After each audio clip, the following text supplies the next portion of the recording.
not compensated for supervising that nursing student while they're doing their internship, does it still qualify under this? And the reality that I have found with West Virginia is, in fact, that it does. When in doubt, I always encourage people to assume that that state is going to say that they have jurisdiction over you until you actually get a statement back from them that says that they're not. And we have gone into this process assuming that a number of states would choose to regulate us, who came back and said, we don't. We don't feel like it's important to regulate you. A good example for us would be the state of Kansas.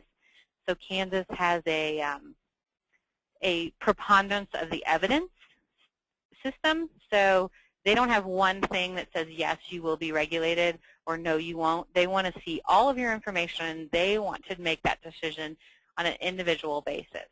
We believed that Kansas would, because it's a contiguous state to us, that they would choose to regulate us.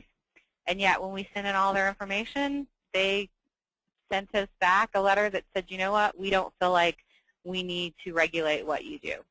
And so sometimes you'll go into you'll send off paperwork to a state thinking they're going to regulate us, we're going to be required to pay this fee, we're going to be required to follow these rules, and you'll find out that, in fact, they choose not to regulate you.